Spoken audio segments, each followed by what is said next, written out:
జర ఒక్కసారి రండి అమ్మా.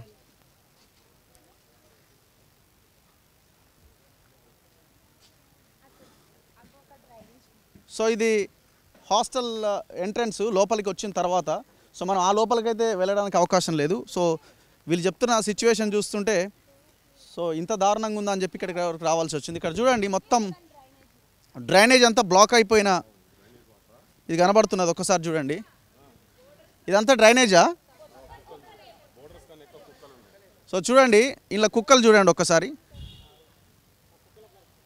కుక్కలు ఇప్పుడు కుక్కలా ఇవి కాపలా కాసేది ఎవరు అర్థం కావట్లేదు. అవి బోర్డర్సా? అవే బోర్డర్స్. సో ఒకసారి చూడండి ఇక్కడ పాము పుట్టలు కూడా కనబడతా ఉన్నాయి మీకు. ఇంత ఇంత దారుణంగా కూడా అంతా అమ్మాయిలు ఉన్న హాస్టల్ ఇది. పోతన హాస్టల్ అంటారు దీన్ని. చూడండి ఇక్కడంతా మొత్తం వాటర్తో బ్లాక్ అయిపోయినది. అంతా ఇక్కడ ఇష్టం వచ్చినట్టుగా డ్రైనేజ్. ఒకసారి ముందుకెళ్దాం. సో ఇది చూడండి ఇక్కడ ఏం చేస్తుంటారమ్మా? ఎవరైనా ఒక రండి రండమ్మా. సో ఇక్కడ డ్రైనేజ్ చూడండి ఎంత దారుణంగా ఉందో. అక్కడ డ్రైనేజ్ మొత్తం బ్లాక్ అయిపోయింది, మీకు కనిపిస్తుంది చాలా క్లియర్గా. ప్లేట్స్ వాష్ చేసుకుంటాం అన్నమాట. ప్లేట్స్ వాష్ కానీ క్లాత్స్ వాష్ చేసుకుంటాం, కానీ ఇలా డ్రైనేజ్ వాటర్ స్టోర్ అయ్యి వాష్ చేసుకోవడానికి కూడా కుదరట్లేదు. స్మెల్ వస్తుంది ఒక 10 minutes నుంచి ఉంటే. అక్కడ పక్కన హాస్టల్లో డ్రైనేజ్ అవి కూడా ఇక్కడ నుంచే వస్తాయి అన్నమాట వాటర్. అవి కూడా ఇక్కడ వచ్చి ఇవన్నీ ఇక్కడ బ్లాక్ అయ్యి అక్కడ ఇంకా ఘోరంగా బ్లాక్ అవుతున్నాయి మొత్తం డ్రైనేజ్ వాటర్ మొత్తం. సో చూడండి ఒక్కసారి ఈ డ్రైనేజ్ మొత్తం బ్లాక్ అయిపోయినది. మొత్తం డ్రైనేజ్ టోటల్ బ్లాక్ అయిపోయింది. ఆ డ్రైనేజ్ లీక్ అవుతుంది బయటికి బ్లాక్ అయిపోయి. మరి రిజిస్టార్ ఎక్కడ ఉన్నాడు? ఏం పేరు రిజిస్టార్ పేరు? మల్లారెడ్డి గారు, మీరు 2 రోజుల సమయం ఇచ్చారట, మరి ఇంతవరకు అతిగతి లేదు. ఎట్లాంటి సిచ్యువేషన్లో ఉంటున్నారో చూడండి. మొత్తం చెట్లు పెరిగిపోయినాయి.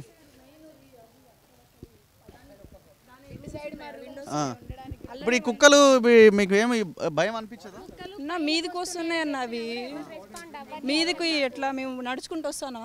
ఇప్పుడు ఎవరికైనా హెల్త్ పడదని రైస్ తీసుకొస్తాం, మీదికి ఎగబడతాయి. అవి బ్యాగ్స్ వేసుకొని కాలేజ్కి వెళ్తుంటేనే అవి మీదకి వస్తున్నాయని చెప్పినా కూడా ఎవరు రెస్పాండ్ అయితలేరు మాకు. ముందు స్టోరేజ్ ఏంది ఇది? అట్లా నీళ్లు నిండిపోయి ఉంటాయి అందులో, ఫౌంటైన్ అది. సో చూడండి ఇంకా భయంకరమైన దృశ్యాలు అంటే ఇక్కడ చూడండి ఇంకా ఘోరంగా ఉన్నాయి.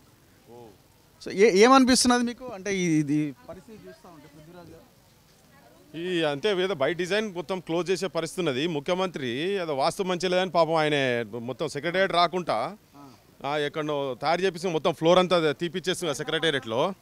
సెక్రటేరియట్ రాకుండా గత ముఖ్యమంత్రి లెక్కనే ఈయన కూడా గవి కాదు నాయన నువ్వు ఫస్ట్ చేయాల్సింది, గవి కాదు నీ వాస్తు మంచి లేదని చెప్పి నువ్వు చేసుకున్నావు. అదిగో ఈ చూడు ఒక్కసారి చూడు. భావి భారత జాతిని నిలబెట్టాల్సిన విద్యార్థులు ఉన్నటువంటి హాస్టల్ పెద్ద పెద్ద బోర్డులేమో పోతనది, రుద్రమ్మదేవిది పేర్లు పెద్దగా పెట్టుడు, కానీ వాళ్ళ దాంట్లో చూస్తే మాత్రం ఇంత ఇంత ఇంత అన్యాయం, ఇంత ఘోరంగా. రూమ్సేనా అమ్మా? ఎవరు ఈ పక్కన రూమ్ ఎవరిది? ఎవరు ఉన్నారా ఇక్కడ పక్కన రూమ్ వాళ్ళు? విండో కూడా చక్కగా లేదు చూడు. ఈ పక్కన రూమ్ వాళ్ళు ఉన్నారు ఎవరైనా? ఎవరున్నారు? ఇది కాకతీయ యూనివర్సిటీ అండి. ఎంత భయంకరమైన సిచ్యువేషన్ చూడండి. ఇప్పుడు డెంగ్యూ ఎక్కువగా వచ్చే సీజన్ ఇది దోమల ద్వారా. సో లోపల హాస్టల్ అమ్మాయిలు, లోపల హాస్టల్ రూమ్లు, విండోస్ అవి, ఇక్కడ బయట ఉన్న డ్రైనేజ్ ఇది. ఎంత ఘోరమైన సిచ్యువేషన్. మొత్తం బ్లాకే, డ్రైనేజ్ మొత్తం బ్లాక్ అయిపోయినది. స్టే చేసే ఇక మనం లోపలికి పోలేం కదా, అది అమ్మాయిల హాస్టల్ కాబట్టి పోలేం. సో చూడండి ఎంత భయంకరమైన పరిస్థితి. మురికి పెంటలల్లా కట్టినటువంటి భవనాల లేక బయటికి వెళ్ళి కనబడుతున్నాయి మొత్తము. లేడీస్ హాస్టల్ కనుక అమ్మాయిలను ఏం బెదిరిస్తున్నారేమో తెలియదు. ఇప్పటిదాకా మన దాదాపు అర్ధగంట 45 నిమిషాలు అయింది బయటకి వీటి గురించి మాట్లాడడానికి చెప్పడానికన్నా కానీ వెనక ముందు అవుతున్నారు. వీళ్ళ మీద ఏం ప్రభావం పడుతుంది ఏందని. కుక్కలు బోర్డర్లు అనే కాడికి వచ్చింది. అసలు ఇలా తీసుకొచ్చి మా మంత్రులను ఇక్కడ మంత్రులకు లోకల్ ఎమ్మెల్యేని తీసుకొచ్చి ఇలా బురదల ముంచితే చక్కగా అవుతారో వీళ్ళంతా మొత్తం. ఈ జిల్లాకెళ్ళి 2 ఆడోళ్ళు మళ్ళీ ఇప్పుడు రాణి రుద్రం అనే కప్పలయని దేశమును కబలింప తలపడిన పరరాజులకు స్త్రీల పరిశౌరమును చూపి రాజ్యతంత్రము నడిపిరా తెలంగాణ రాణి రుద్రమదేవిరా అని అంత గొప్ప క్షేత్రాలకు వెళ్ళి వచ్చి ఆ మంత్రి కూడా ఉన్నది, ఇప్పుడు సీతక్క గారు కూడా ఉన్నారు. మీకు కనబడతలేవా తల్లి? మరికి ఇటువంటి మీకు కనబడతలేవా? పెద్ద పెద్ద పేర్లు ఏమనంటేనే మేము ఆ పేర్లు మార్స్తాం, మేము వాటి మీద ఈ చిహ్నాలు పెడతాం, మేము సమ్మక్క సారక్కల చిహ్నాలు పెడతాం అనే ముందు మీ సోయికి రాండి కొద్దిగా ఇటువంటి పరిస్థితి ఉన్నది. మీరు ఉన్నటువంటి బంగ్లాలు మొత్తం ప్రజాభవన్ అని చెప్పి మొత్తం తీసుకుపోయి దాన్ని ప్రగతి భవన్ చేసి ప్రజాభవన్ చేసి అందులో ఉంటున్నావు కదా, నువ్వు పెద్ద ఆలిషాన్ భవనాలు ఉంటున్నావు కదా, మీకు కనబడతలేవా? మీ మంత్రులకు మీ ముఖ్యమంత్రికి ఇది కనబడతలేదా?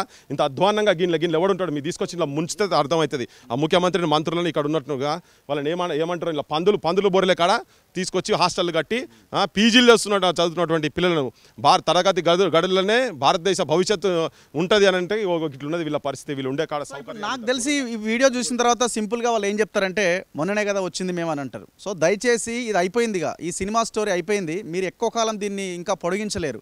ఎందుకు చెప్తున్నామంటే మీకు ఫస్ట్ ప్రయారిటీ ఇది, ఫస్ట్ ప్రయారిటీ ఎడ్యుకేషన్ సిస్టమ్ని మార్చడం. ఎడ్యుకేషన్ సిస్టమ్ కూడా కాదు ఇది, విద్యార్థులు చదువుకుంటున్న విద్యార్థుల కనీసమైన మౌలికమైన ప్రతి నెల ప్రతిరోజు రిలీజ్ అయ్యే డబ్బులు ఇవన్నీ. అంతకుమించి ఏముంది ఇక్కడ? 7 నెలలు అంటే 30 రోజులు అనుకుందాం, 210 రోజులు పడుతుంది. దీనికి 210 రోజులు కావాలన్నా? మరి ఇప్పుడు వాళ్ళు ఉండేటన్నీ చేసుకుంటారు కదా, వాళ్ళ మంత్రి మండలి ఇవన్నీ మార్చుకుంటారు, వాళ్ళ క్వార్టర్లు తీసుకొచ్చుకుంటారు, ఢిల్లీ క్వార్టర్ గురించి మాట్లాడుతూ ఢిల్లీలో భవనాల గురించి వీళ్ళు ఉన్నటువంటి ఆలిషాన్ భవనాల గురించి మొత్తం స్కెచ్లు వేసుకొని పెద్ద పెద్ద మ్యాపులు తీసుకొని కూర్చుంటారు ముఖ్యమంత్రికి. ఇవి కనబడతలేవా మరి ఆయనకు? ఇవి చూడాలి కదా, ఇవి చూడాల్సిన అవసరం ఉంది కదా. వీటి గురించే కదా మనం మొత్తుకునే ఇప్పుడే అయిందా అని చెప్పి వాళ్ళు మాట్లాడుతారు. మళ్ళీ ఒక నిమిషం, ఎవరమ్మా ఇక్కడ ఈ రూమ్ వాళ్ళు ఉన్నారు? ఎవరైనా? యా, ఒకసారి రండి. బాబా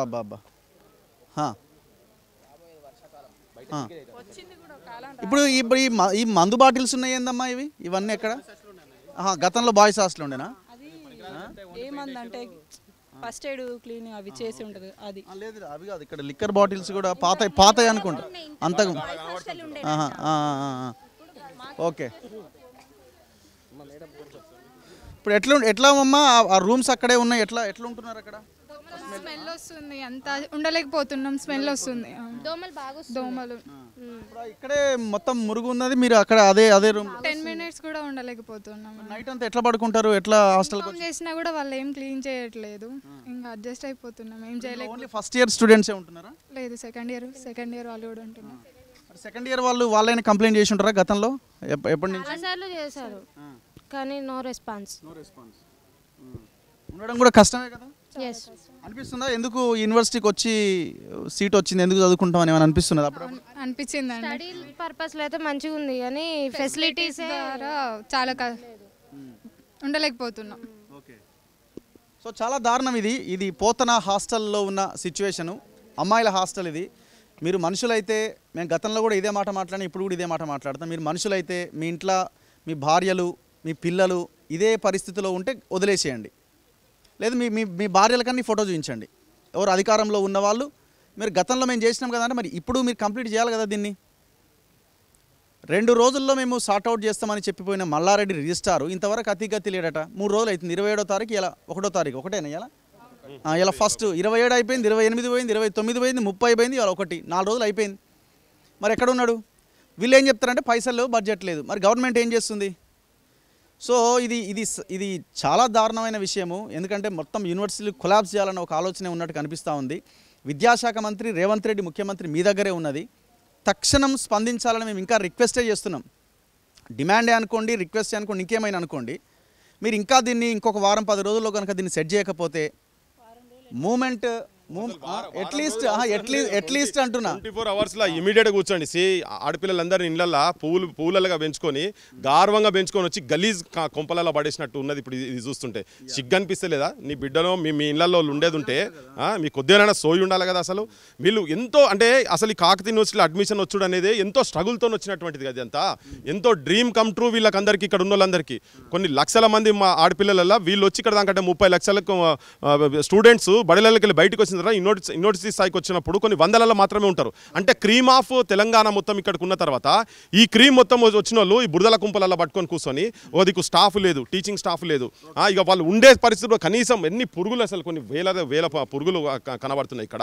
సో హైజీన్ కావచ్చు, ఏది కూడా లేదు. ఈయనకి ఎంత సోయి ఉన్నదంటే ముఖ్యమంత్రి ఇక్కడ, అంటే నువ్వు అంటున్నావు, నువ్వు రిక్వెస్ట్ అంటున్నావు, నేను డిమాండ్ కాదు నీకు చెప్తున్నా, హెచ్చరిస్తున్నాం నీకు. ఏంటంటే నువ్వు కూడా ఒక ప్రైవేట్ హాస్పిటల్ గురించి వచ్చినావు, మెడికేర్ అని చెప్పని వచ్చి, అంటే రోగాలతో నా మెడికవర్ అనే హాస్పిటల్ అలా నీ వాటాలు నేను కూడా చెప్తున్నారు బయట, అది కూడా 4 రోజులు తేలిపోతాయి. వీళ్ళంతా డెంగ్యూలు వస్తే మనం అల్లకే పోవాలి, అందుకే ట్రీట్మెంట్లు చేసుకోవాలి. అదే అంటే వాళ్ళ అటువంటి హాస్పిటళ్ళు ప్రైవేట్ యాజమాన్యాలు నువ్వు నీ సొంతంగా ఉండి జనాలను సంపించుకొని పైశాచులు లెక్క మొత్తము రక్త పింజరాలు లెక్క మొత్తం గుంజే రక్తం ఎట్లయితే ప్రైవేట్ హాస్పిటల్ గుంజుతాయో అట్లా అటువంటి హాస్పిటళ్లకు నువ్వు నీ వాటాలు పెట్టుకొని నువ్వు హాస్పిటల్లో ఓపెనింగ్ చేస్తావు, నీకు సోయి ఉంటుంది. ఇక్కడ కొన్ని వేల మంది క్రీమ్ ఆఫ్ తెలంగాణ ఇక్కడ చదువుతున్నటువంటి పిల్లలు, అద్భుతమైనటువంటి టాలెంట్ ఉన్నటువంటి పిల్లలు చదువుతున్నటువంటి హాస్టల్కు నీ కనీసం సోయి లేదే. మరి నువ్వు ఏదో పెట్ట కూర్చొని కూడా పర్యవేక్షణ చేస్తున్నా అని చెప్పి కూర్చొని ముచ్చట్లు పెట్టిపోయినావు కదా, నీ హాస్పిటల్ కాడికి వచ్చినావు. మరి దీని సంగతి ఏంటిది? మాట్లాడదాం. మీరు ఇప్పుడు విద్యార్థి సంఘాలు కదా, మీరేం చేస్తున్నారు అంటే మీ బాధ్యత ఎంతవరకు? ఇంత చెప్పినా మీ మాట కూడా వినట్లేదా? మీరు ధర్నాలు చేసినా పట్టించుకోవట్లేదా? లేదు మీ పోరాటంలో ఏమైనా ఫెయిల్యూర్ ఉందా? ఇంత దారుణంగా హాస్టల్స్ ఉన్నప్పుడు ఎందుకు మీరు దృష్టికి ధర్నాలు చేస్తే టాస్క్ ఫోర్స్ తీసుకుపోవాలి, కాళ్ళకి ఇరగొట్టాలి, జైల్లో పడేయాలి. థర్డ్ డిగ్రీ ఒకసారిగా ఫౌండేషన్ స్టోన్ చూడండి, 1969 అయింది. ఇప్పుడు ఏదైతే మల్లారెడ్డి రిజిస్ట్రార్గా ఉన్నాడో ఆయన చెప్పిన సార్లు కూడా దీనిలో చదువుకున్న వాళ్ళు. ఈ యూనివర్సిటీ కాక ముందుకు పీజీ సెంటర్కు ఉన్నటువంటి హాస్టల్లో పృథ్వన్న తెలుసు, ఆ హాస్టల్లో ఇప్పటికి విలం పెడుతున్నారు. ఇక్కడ అమ్మాయిలకు వద్దు మొర మొత్తుకొని అక్కడ సమ్మక్క హాస్టల్ అని చెప్పేసి పెట్టారు. అది ఐటీడీవీ నుంచి వచ్చిన హాస్టల్, అది దానిలో పెట్టండి అని చెప్తే మొన్న కర్ణ మేడం కూడా మొన్న వచ్చి ఏం చెప్పింది, వెంటనే అక్కడ ఇచ్చేయాలి పిల్లలకు కరెక్ట్ లేని చెప్తే ఇప్పటికీ దాని మీద స్పందించిన లేరు. నాకు కోసం అని చెప్పేసి ఇక్కడ 10 కోట్ల రూపాయలు ఓన్లీ హాస్టల్స్కి వెచ్చిస్తే కలర్లు వేసిళ్ళు ఖతం చేసేసారు. బయట కలర్ వేసుకుంటే డోర్లు కూడా పెట్టలేదు ఇంతవరకు. అక్కడ కనీసం పెట్టుకోవడానికి బుట్లు కూడా పెట్టలేదు. ఆ 10 కోట్ల రూపాయలు ఎక్కడ పోయినాయని అడిగితే మా మీద కేసులు. ఇంకొక విషయం ఏంటంటే అందరూ కూడా కాకతీయ యూనివర్సిటీ అంటే గవర్నమెంట్ యూనివర్సిటీ, ఇక్కడ విద్యార్థులు ఎవరు పైసలు కడతలేరు, అంతా గవర్నమెంట్ ఇక్కడ ఫీ రింబర్స్మెంట్ ద్వారా చదువుకుంటే అంటున్నారు. కానీ ఇది పీపీపీ మెథడ్లో నడిచేటువంటి యూనివర్సిటీ. కేయూ అనేది పీపీపీ మెథడ్లో నడిచేటువంటి యూనివర్సిటీ. ఇక్కడ ఉన్నటువంటి అన్ని కోర్సులకు కూడా రెగ్యులర్ కోర్సులకు 200% ఫీజులు పెంచారు, సెల్ఫ్ ఫైనాన్స్ కోర్సులకు 1800% ఫీజులు పెంచారు. ఇప్పుడు ఇక్కడ చదివినటువంటి విద్యార్థులు నయానో భయాన్ని చేసుకొని ఎక్కడో ఒకటి కోచింగ్ తీసుకొని బయటికి పోయి జాబులు చేసుకోవాలనుకుంటే చేయలేని పరిస్థితి. ఎందుకంటే ఇక్కడ ఫీజు కడితే మాత్రమే సర్టిఫికెట్లు ఇస్తారు. ఇప్పుడు పోయి చూడండి, గుట్టలుగా పేరుకొని పోయి ఉన్నాయి. ఇక్కడ విద్యార్థి ఇక్కడ అడ్మిషన్ తీసుకుంటే 200 రూపాయలు కట్టి అక్కడ ఇన్సూరెన్స్ ఫీజు కూడా కట్టాలి. మేము ఇంతవరకు ఒక్క విద్యార్థి కూడా ఇన్సూరెన్స్ చేసిన పాపన పోలేదు. ఇప్పటికీ ఇక్కడ అంతకుముందుకు విద్యార్థులకు ఏమైనా ఎక్సెస్ బిల్ వస్తే అది ఇచ్చేది, ఆ బిల్లు కూడా గవర్నమెంట్ వస్తుంది అని చెప్పేసి వీళ్ళే వాడుకుంటున్నారు. ఇప్పుడు మెస్సు నడిచేటువంటి పరిస్థితి లేదు. ఈ ఒక్క పోతన హాస్టల్ పరిస్థితి ఇట్లుంటే అక్కడ ఉన్నటువంటి పద్మాక్షి హాస్టల్ పరిస్థితి ఎట్లున్నది, ఇక్కడ స్కాలర్ హాస్టల్ పరిస్థితి ఎట్లున్నది, ఇంకా జీడీ హాస్టల్స్ పరిస్థితి ఎట్లున్నది, అక్కడ జగ్జీవన్ హాస్టల్ పరిస్థితి ఎట్లున్నది. బర్లను తీసుకొచ్చి ఇక్కడ మేపుకుంటారు. మరి వీళ్ళకి ఏముండదు. మల్లారెడ్డి దగ్గరికి పోయి అడిగితే పైసలు లేవంటాడు. మా దగ్గర నుంచి డెవలప్మెంట్ ఫీజు ఒక్కొక్క డిపార్ట్మెంట్ నుంచి 2000 రూపాయలు, ప్రొఫెషనల్ కోర్సులు అయితే 8000 రూపాయలు వసూలు చేస్తున్నాను. అవే మాకు పెట్టండి, కొత్త బిల్డింగ్ కట్టుకుంటాం, కొత్త హాస్టల్స్ వస్తాయి కదా. ఎందుకు నడిపించలేకపోతున్నారు? మీ దగ్గర చిత్తశుద్ధి లేదు, మీరు చేయాలని లేదు. ఏమైనా చేయాలనుకుంటే కాంట్రాక్టర్లకు అప్పచెప్పి అక్కడి నుంచి కమిషన్లు దొబ్బుడే వీళ్ళ యొక్క పని తప్పిస్తే, ఏదైతే విద్యార్థి సంఘ నాయకులు కానీ విద్యార్థులు కానీ పోరాటం చేస్తే ఖచ్చితంగా వాళ్ళని కేసులు పెట్టి టాస్క్ ఫోర్సులు వేయాలి, జైల్లో పెట్టాలి. ఎన్ఎస్ఏ వాళ్ళు ఉన్నారు ఎవరన్నా? మీరు బ్రదర్ ఏం జరుగుతున్నది యూనివర్సిటీలో? ఇంత ఘోరంగా పిల్లలు ఎట్లా ఉంటారు? ఇది గతంలో పోతన హాస్టల్, అబ్బాయిల హాస్టల్. ఒక అంటే వాష్రూమ్ పోయి ఒక బకెట్ నీళ్ళు వస్తే గంట టైం పట్టేది సింక్ కోవడానికి. ఇది పనికిరాదురా బాబా అని చెప్పేసి తాటికొండ రమేష్ పల్లారాశ్వర గారి పేరు చెప్పి వాడు వీసీ వచ్చిండు. అరే లొచ్చా లోఫర్ కానీ పైసలు కావాలంటే డైరెక్ట్ ఎక్కువ నేను తీసుకోగాని ఇక్కడ ఇదే రూమ్ నెంబర్ 81లో నేను ఉన్నా. లా చేసేటప్పుడు లా ఫైనల్ ఇయర్ అయిపోయింది. ఇదే హాస్టల్కి రూమ్ నెంబర్ 81లో ఉన్నా. ఇది పనికిరాదని చెప్పేసి మీరు కూర్చొని ధర్నా పెట్టి ఇక చుట్టూ గోడ పారు కూడా లేదు. అది అబ్బాయిలు ఉండరు. అబ్బాయిలు ఉండడానికే అడ్జస్ట్మెంట్కి ఇబ్బంది అవుతుంది. అట్లాంటిది అమ్మాయిలు వస్తే ఇబ్బంది అవుతుంది. మా ఆడబిడ్డలు ఎవరైతే ఉంటారో అమ్మాయిలు ఇబ్బంది పడతారు, రోడ్ల మీద పడేయకరి, మీ పిల్లలు ఎట్లా తీసుకొస్తారని చెప్పేసి మీరు లొల్లి పెట్టిన రోజు నేను పోలీసులను తీసుకొచ్చి నైట్ తీసుకుపోయి అంటే మీ స్టేషన్లో బయట వేసే పరిస్థితి ఉంది. ఓన్లీ కమిషన్ల కోసము ఓన్లీ అంటే తాటికొండ రమేష్ అన్నట్టు ఒక 2 సంవత్సరాలు వీసీ పోస్ట్ కోసం అద్దెకు వచ్చిండు. 2 కోట్లు 4 కోట్లు ఖర్చు పెట్టుకుంటూ 40 కోట్లు ఖర్చు పెట్టుకోవాలనే ఉద్దేశంతో సంపాదించాలని ఆలోచనతో వచ్చి ఓన్లీ పెయింటింగ్ వేసిండు. ఇక్కడ పోతన హాస్టల్ అనేది ఒక బ్లూ కలర్ ఉంది ఏదైతే ఉందో అది పెయింటింగ్ మాత్రమే.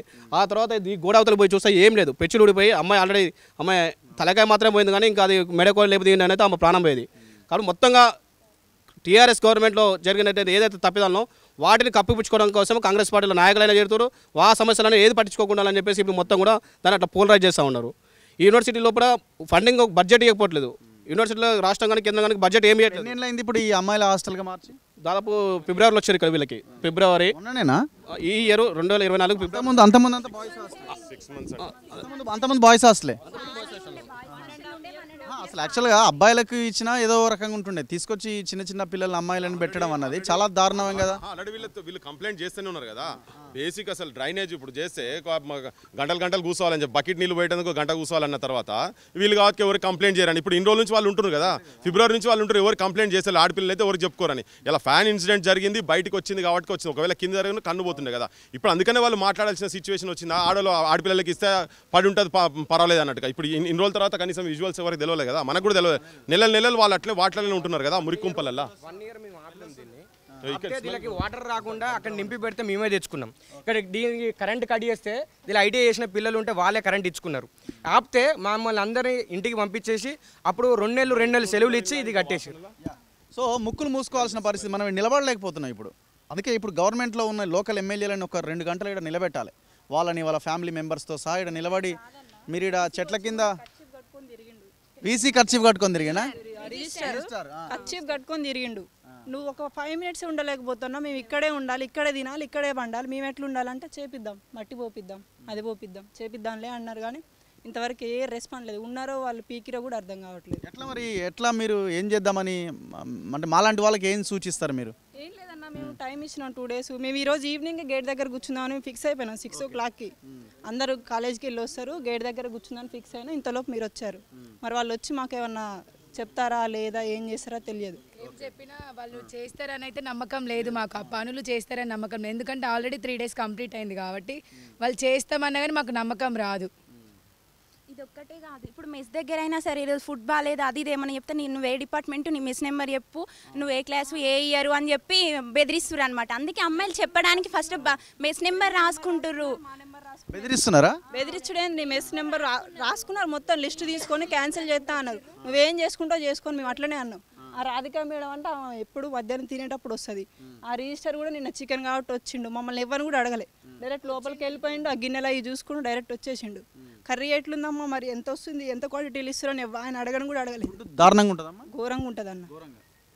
అసలు మాకు మెస్ టైం అవి ఏమంటారు, ఈరోజు ఇది ఉంటుంది ఈరోజు ఇది ఉంటుంది అని కూడా మాకు తెలియదు. రైస్ పెడతారు, ఉప్మా పెడతారు, జీరా రైస్ లేకపోతే పులిహోర వాళ్ళ ఇష్టం, వాళ్ళు పెడతారు, మేము తినేసి వస్తున్నాం అంతే. కడుక్కోవడానికి ప్రాపర్ వాటర్ కూడా ఉండవు. ఆ ప్లేట్లు పట్టుకొని మేము ఇక్కడికి వచ్చి ప్లేట్స్ వాష్ చేసుకోవాలి. అడిగినా కూడా మున్సిపాలిటీ వాళ్ళు రెస్పాండ్ అవ్వట్లే అంటారు. కుక్కల కోసం కుక్కలు మీదకి వస్తున్నాయి అని చెప్పినా కూడా మున్సిపాలిటీ వాళ్ళకి మేము చెప్పినాం, వాళ్ళు రెస్పాండ్ అవుతలేరు. అంతకుమించి ఇంకేం మాట రాదు మాకు. రిజిస్టర్ మొన్న అమ్మాయిలతో ఎట్లా మాట్లాడే, కాదమ్మా అయ్యని మాట్లాడాలా, మేము అడుగుతాంటే ఏ నువ్వు ఆగు అని అంటాడు. అంటే ఆయనకి గర్ల్స్ అంటే రెస్పెక్ట్ లేదా, లేకపోతే ఇంట్లో వాళ్ళ డాటర్ అయినా వాళ్ళ వైఫ్ అయినా ఇంట్లో కూడా అట్లే పిలుస్తాం ఏ అంటాడే మాట్లాడతారా. ఇమ్మాయినే అన్నాడు, ఏ అని అన్నాడు. నేను అన్నా మాట్లాడితే ఏం మాట్లాడుతున్నావు నువ్వు అని అన్నాడు రిజిస్టర్ సార్. నువ్వు ఒక ఎంప్లాయీ లెక్క మాట్లాడు, మీ స్టూడెంట్స్ నువ్వేమనుకుంటున్నావు అంటే అప్పుడు వెనక్కి తగ్గిండు ఆయన. అంటే ఇక మీదకి వచ్చి ఎట్లా పడితే అట్లా మాట్లాడతాడా అన్న ఆయన. సో పిల్లలు చాలా ధైర్యంగా ఉన్నారు, వాళ్ళు రోడ్ ఎక్కితే సిచ్యువేషన్ వేరేలా ఉంటుంది. ఈరోజు జూలై 1 6 o'clock మేము అందరూ అక్కడ కూర్చుంటాం. వీసీ వస్తాడా, రిజిస్టర్ వస్తాడా, రాధిక మేడం వస్తాడా, జేడీ వస్తాడా, కేర్ టేకర్ వస్తాడా, ఎవడన్నా రాని, మేమైతే అక్కడ కూర్చుంటాం. ఓకే, అదే పని చేయండి. సో ఈ ఫైట్ కంటిన్యూ అవ్వాల్సిన అవసరం ఉంది. ఎట్టి పరిస్థితిలో ఈ అమ్మాయిలకు కానీ ఈ హాస్టళ్ళకి కానీ వీళ్ళకి న్యాయం జరిగేంత వరకు, న్యాయం అసలు ఇది బాధ్యతరా నాయన, న్యాయం ఏంది అసలు నాకు అర్థం కాదు. గవర్నమెంట్ ఖచ్చితంగా చేయాల్సిన విషయాలు ఇవన్నీ. ప్రజలు కట్టిన ట్యాక్స్లే ఆ డబ్బులు, వాడేది ఇంట్లో నుంచి సొమ్ములు ఇచ్చినట్టు మొత్తం ఆస్తి అంతా కరగబెట్టి ఇచ్చినట్టుగా ఫీల్ అవుతా ఉన్నారు. సో చాలా దారుణమైన విషయం. ఖచ్చితంగా వీటి మీద ఫైట్ ఉంటుంది, ఎట్టి పరిస్థితుల్లో విడిచిపెట్టే పరిస్థితి లేదు. ఈ ఫస్ట్ ఎపిసోడ్లో నేను ఈ హాస్టల్ వరకే పరిమితం అవుతున్నా. నెక్స్ట్ ఇంకొక ఎపిసోడ్లో వేరే హాస్టల్స్ ఉన్నాయి, వాటిని కూడా తిరిగి కేయూలో ఏం జరుగుతున్నదో మీకు చూపించే ప్రయత్నం చేస్తాం. కెమెరామెన్ పాషాతో రఘు, మన తొలి వెలుగు.